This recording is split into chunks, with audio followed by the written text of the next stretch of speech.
The federal government denies Alberta's request to allow people to carry pepper spray for self-defense, especially during hate crimes. It is absurd, but I'm not surprised. I am disappointed that they would refuse to work with us on a common sense proposal that is meant to keep vulnerable citizens safe.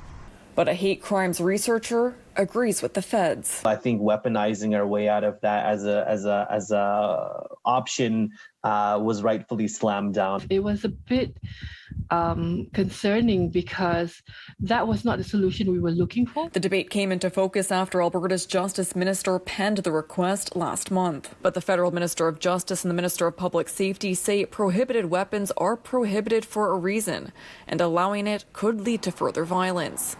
One expert agrees and says there were other holes in the UCP's proposal. A person has the right to protect themselves, but only to the level at which they are used to confront the force they are facing.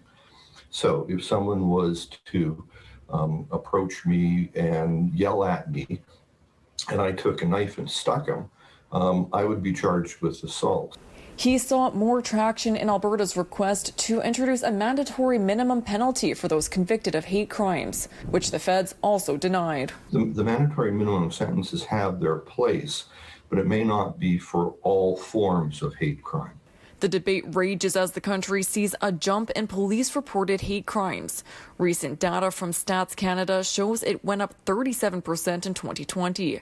That's the highest it's been since StatsCan started tracking it in 2009. King says a better way to combat it is policing in the short term, communities denouncing hate crimes in the interim, and education in the long term. We all have prejudice.